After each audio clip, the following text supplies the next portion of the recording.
I got to thinking, I end all my videos with, if you can imagine that, we are the same. But let's see how much we are. Do you know how I was taught not to talk back to my mama and daddy? Do you know?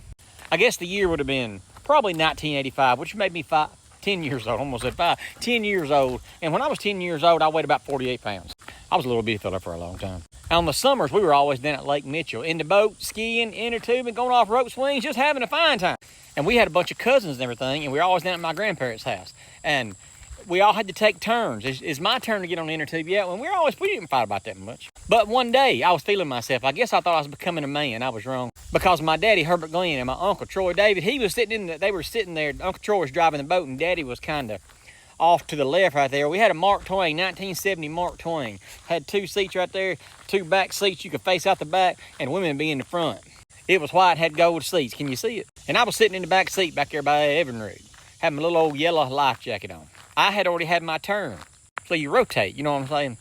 But for some reason, we were going back by the pier and getting somebody else put on the inner tube. And I popped up and said, well, I want to go again. And Herbert Glenn was being really nice that day, I guess, really, for a minute. He said, no, son, it ain't your turn. You got 2 or 3 people that need to go first. And I said, but I want to go again, which drew his attention.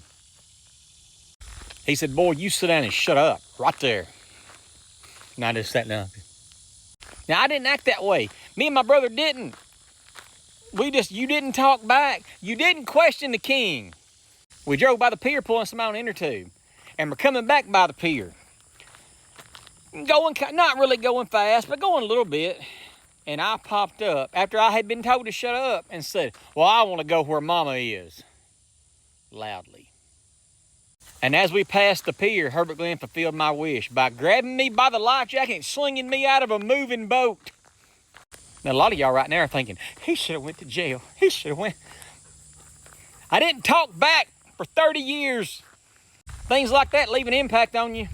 This is what kind of man he is, too. Mama said, Glenn! And when Robbie Gray said, why did you do that? You know what my daddy said? No, I'm sorry, I lost my temper. Daddy said, I told him to shut his mouth. And Mama said, well, okay. And looked at me like, you should have shut up. Was y'all raised that way?